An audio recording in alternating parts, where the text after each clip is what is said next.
Nggak semua daerah itu siap dikasih tanggung jawab yang sebesar itu, terutama kalau soal duit ya. Terutama jadi ajang main mata, markup anggaran, atau sekedar formalitas biar kelihatan kerja aja. Singkatnya, duit besar itu makin tinggi tingkat kemandirian fiskal suatu daerah, justru makin tinggi juga tingkat korupsinya. Daerah yang masyarakatnya punya tingkat pendidikan yang lebih tinggi, indeks korupsinya justru ikutan naik. Aneh kan? Halo amigos, kita ketemu lagi di channel Saladin Project, tempat kita ngebahas banyak hal-hal seru. So, kencengin volumenya, siapin kopi dan cemilannya karena perjalanan kita baru aja dimulai. Di video ini kita bakal bahas satu topik yang udah lama banget ya jadi bahan omongan di mana-mana, dari warung kopi sampai gedung pemerintahan, yaitu soal otonomi daerah, desentralisasi fiskal dan korupsi. Jadi gini, ceritanya ini kan dimulai pas awal tahun 2000-an, pemerintah Indonesia lagi semangat-semangatnya reformasi, dan salah satu langkah besar yang diambil waktu itu adalah menerapkan kebijakan desentralisasi. Idenya ya bagus banget, pemerintah pusat tuh mikir, "Udah cukup deh kayaknya gaya lama yang semuanya harus lewat Jakarta, apa-apa Jakarta apa-apa Jakarta. Ya cobalah kasih, wewenang yang lebih banyak ke daerah-daerah biar bisa ngurus rumah tangganya sendiri." Dari situlah lahir Undang-Undang Otonomi Daerah yang resmi dimulai sejak 2001. Resmi berlaku sejak tahun itu. Ya secara teori desentralisasi ini punya niat yang bagus banget ya, tujuannya sih biar daerah bisa lebih lincah dalam ambil keputusan. Nggak perlu nunggu lama karena semuanya itu bisa diputuskan di tingkat lokal. Pelayanan publik juga diharapkan jadi lebih cepat, lebih tepat sasaran dan duit yang dikumpulin ke daerah bisa langsung dipakai buat ngurus kepentingan masyarakat sendiri. Keren kan sebenarnya? Ya iyalah kedengarannya ya memang, keren banget. Tapi ya, kita tahu sendiri ya teori itu kan seringkali manis di awal tapi begitu dijalanin, itu hasilnya bisa beda banget. Kadang malah kayak mimpi buruk kalau nggak dikelola dengan benar. Masalahnya ini, nggak semua daerah itu siap dikasih tanggung jawab yang sebesar itu, terutama kalau soal duit ya, terutama soal ngatur duit. Banyak yang belum punya sistem pengawasan yang kuat, sumber daya manusianya juga masih terbatas dan budaya transparansinya itu juga belum terbentuk. Akibatnya apa? Akibatnya adalah korupsi yang dulunya kita pikir cuma terjadi di level pusat, sekarang malah nyebar kemana mana sampai ke daerah, dari kota-kota besar sampai pelosok. Kasus korupsi di level daerah itu justru makin marak loh. Dan ini bukan cuma obrolan warung kopi alias cuma omon-omon aja, ini beneran udah dibuktikan lewat penelitian yang serius dan data yang kuat. Nah ini saya baru aja ya baca salah satu riset yang cukup menarik dari seorang peneliti, Ahmad Syarif, dia ngulik, dalam soal hubungan antara desentralisasi fiskal dan tingkat korupsi di Indonesia. Penelitiannya tuh nggak main-main ya, data diambil dari 15 kota di Indonesia yang jangka waktunya juga panjang, dari tahun 2008 sampai 2017. Ya, jadi kalian bayangin hampir satu dekade dekade data dikumpulin, diolah, dan dianalisis buat nyari tahu satu hal yang penting, apakah makin mandiri sebuah daerah dalam hal keuangan, bikin mereka jadi lebih bersih dari korupsi atau justru makin tenggelam di dalam pusaran korupsi itu. Nah, dari situ muncul temuan yang menurut saya lumayan bikin bikin pusing ya. Salah satunya adalah soal belanja modal. Jadi buat kalian yang belum familiar, belanja modal itu adalah pengeluaran daerah buat pembangunan fisik kayak jalan, jembatan, gedung sekolah, rumah sakit, dan sebagainya. Ya logikanya kalau daerah tuh keluarin duit banyak buat pembangunan, itu kan tandanya mereka serius untuk mensejahterakan masyarakat. Dan tentunya harapannya pejabat itu juga dipercaya lebih.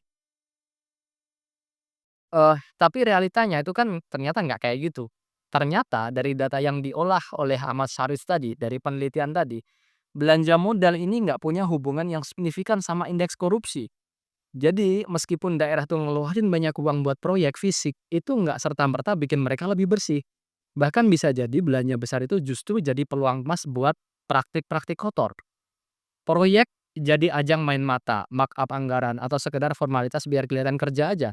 Singkatnya, duit besar itu nggak menjamin mental pejabatnya juga ikut besar. Kalau mental maling ya tetap aja duit rakyat bisa disikat, walaupun proyeknya kelihatan megah. Yang kelihatan keren di permukaan aja, penuh permainan di balik layarnya. Ini yang bikin kita, harus hati-hati ya, pembangunan fisik itu penting betul, tetapi integritas pejabat dan sistem pengawasannya itu yang jauh lebih krusial. Terus kita masuk ke indikator yang menurut saya justru paling krusial di sini, yaitu indeks kemandirian fiskal. Jadi ini tuh ukuran seberapa besar pendapatan daerah yang benar-benar dihasilkan dari sumber mereka sendiri kayak pajak daerah, retribusi, layanan publik, dan sebagainya. Bukan dari dana transfer atau hibah dari pemerintah pusat. Ya harapannya itu makin mandiri daerah secara keuangan maka makin bagus juga kinerjanya. Tapi kenyataannya kan nggak semulus itu, nggak segampang itu. Dari hasil riset ternyata makin tinggi tingkat kemandirian fiskal suatu daerah justru makin tinggi juga tingkat korupsinya. Iya ini ironis banget sebenarnya kan. Kemandirian itu harusnya kan tanda dari kemajuan, tapi kok malah jadi celah buat korupsi makin subur. Ternyata jawabannya sederhana tapi nyesek. Ketika daerah punya banyak duit dan bisa ngatur duit sendiri, tanpa sistem pengawasan yang solid, peluang buat nyolong itu jadi makin gede. Mereka punya kuasa atas anggaran yang besar tapi kontrolnya lemah. Dan ya kita tahu sendirilah, kuasa tanpa pengawasan itu kan kayak kasih anak kecil kulkas pas lagi lapar-laparnya. Apalagi kalau kepala daerah punya niat nakal dan masyarakat di sekitarnya nggak punya daya kritis atau akses informasi buat mengawasi pejabat itu. Uang yang harusnya dipakai buat bangun jalan, sekolah, layanan kesehatan malah bisa dialihkan ke kantong pribadi atau proyek-proyek fiktif. Nah, parahnya lagi budaya permisif di masyarakat itu juga ikut andil di sini. Banyak yang udah apatis masyarakat kita itu. Ya udahlah, semua pejabat juga kayak gitu. Ya udahlah, biasa kayak gitu. Nah, pola pikir kayak gini bikin korupsi itu jadi hal yang biasa, bukan lagi kejahatan yang luar biasa. Dan ketika itu dibiarkan terus, korupsi itu akan tumbuh makin kuat, makin dalam, dan makin susah buat diberantas. Sekarang kita bahas, kaitannya dengan inflasi dan gaji PNS. Ada yang bilang gaji gaji kecil tuh bikin orang korup. Nah, menurut riset ini ternyata inflasi dan gaji PNS itu nggak ada dampak signifikan terhadap tingkat korupsi. Menarik kan? Ini bisa berarti 2 hal. Pertama, gaji PNS sekarang udah lumayan manusiawi dan yang kedua korupsi itu bukan cuma soal kebutuhan ekonomi, tapi juga soal sistem dan kesempatan. Jadi walaupun gajinya itu udah gede, tapi kalau sistem pengawasannya lemah dan ada peluang buat korupsi, ya tetap aja terjadi. Jadi intinya bukan semata-mata karena butuh, tapi juga karena bisa dan nggak ketahuan. Terus yang paling menarik perhatian adalah, hasil penelitian ini adalah soal tingkat pendidikan. Nah, kalian mungkin mikir, makin tinggi pendidikan harusnya kan makin rendah korupsinya. Tapi ternyata data menunjukkan yang sebaliknya loh. Di daerah-daerah yang masyarakatnya punya tingkat pendidikan yang lebih tinggi, indeks korupsinya justru ikutan naik. Aneh kan sebenarnya? Tapi coba deh kita urai di sini. Ini masih masuk akal kalau kita bedah pelan-pelan. Kemungkinan pertama yang paling masuk akal adalah, tapi juga bikin nyesek juga ya, adalah orang yang berpendidikan tinggi itu cenderung punya skill, akses, dan kecerdikan tersendiri yang lebih baik kecerdikannya tanda kutip ya, eee, untuk melakukan korupsi dengan cara yang lebih rapi dan sulit dideteksi.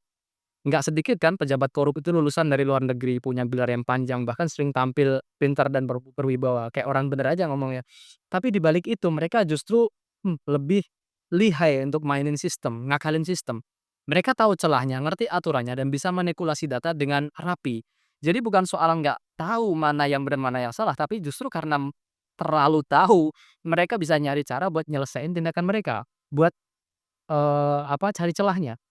Tapi di sisi yang lain, saya percaya kemungkinan kedua yang lebih positif. Di daerah yang pendidikannya lebih tinggi, kesadaran masyarakat terhadap isu korupsi itu juga lebih tinggi juga. Jadi makin banyak yang kritis, makin banyak yang berani bersuara, dan makin sering korupsi itu dilaporkan dan diekspos. Artinya bukan berarti korupsinya lebih banyak, enggak, tapi lebih sering ketahuan karena masyarakatnya itu lebih banyak speak up. Dan ini ngebuktiin bahwa pendidikan punya peran penting bukan cuma buat nyari kerja atau dapat gelar, tapi juga buat ngelatih daya kritis dan tanggung jawab warga terhadap pemerintahnya, untuk mengawasi pemerintah juga gitu. Oh iya, satu faktor, lagi ya yang juga diteliti adalah soal letak geografis. Apakah kota, itu ibu kota provinsi atau cuma kota biasa? Jawabannya nggak ngaruh juga sebenarnya. Korupsi itu nggak milih tempat, mau kota besar, kota kecil, asal ada duitnya dan ada celah ya, di situ dia akan tumbuh. Ini nunjukin bahwa korupsi itu udah, jadi masalah sistemik ya, bukan cuma urusan pusat tapi juga sampai ke akar rumput. Dari semua hasil penelitian tadi ada satu benang merah yang menurut saya penting ya buat kita pahami bareng-bareng, yaitu desentralisasi fiskal yang awalnya dimaksudkan buat memajukan daerah, justru bisa berubah jadi bumerang kalau nggak dibarengi dengan sistem pengawasan yang kuat, transparansi yang jelas, dan keterlibatan aktif dari masyarakat. Ya, bayangin aja, daerah dapat wewenang yang gede banget dan dana yang gede juga dari pusat, tapi nggak ada mekanisme kontrol yang jalan.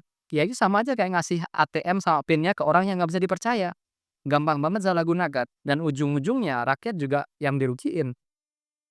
Masalahnya tanggung jawab ini nggak cuma ada di pundak pemerintah pusat atau kepala daerah aja, tapi juga ada di tangan kita sebagai warga negara. Kita nggak bisa cuma jadi penonton pasif, kita harus jadi bagian dari sistem kontrol sosial yang kritis dan aktif. Nah, disinilah pentingnya, teknologi ya. Saya percaya banget digitalisasi itu bisa jadi senjata yang ampuh buat melawan korupsi. Ya coba bayangin aja kalau semua pengeluaran APBD ditampilkan secara real time di website resmi dari Pemda, dari belanja pembangunan, pengadaan barang, sampai biaya perjalanan dinas, masyarakat bisa langsung cek dan bandingin, "Loh kok anggaran pengadaan kursi kantor sampai ratusan juta? Loh kok ini seperti ini? Loh kok ini sampai segini? Kok sampai segini?" Itu kan bisa diawasi sama, masyarakat secara langsung. Transparansi kayak gini bisa bikin pejabat mikir 2 kali sebelum main kotor. Karena mereka tahu semua mata bisa ngawasin.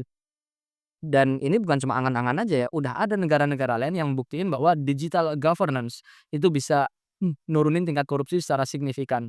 Ya tinggal kitanya aja atau tinggal pemerintahannya aja, mau nggak kayak gitu? Mau serius serius nerapin dan konsisten ngelakuin itu enggak, sebab tanpa komitmen teknologi pun juga cuma jadi pajangan aja. Nah, jangan lupa juga pentingnya media dan pendidikan. Media harus tetap kritis, nggak cuma jadi corong pemerintah. Pendidikan juga harus ngajarin nilai-nilai integritas, bukan cuma hafalan. Anak muda harus dikasih pemahaman bahwa jadi pejabat itu bukan soal gaya-gayaan, tapi tanggung jawab yang besar. Dan yang nggak kalah penting, budaya malu harus dikuatkan lagi, dihidupkan lagi. Di negara-negara maju sekali korupsi ketahuan, karir politik hancur. Di sini malah nyalon lagi. Kita harus bikin itu jadi aib, bukan hal yang, dimaklumi, bukan suatu hal yang bisa kita maafkan segampang itu.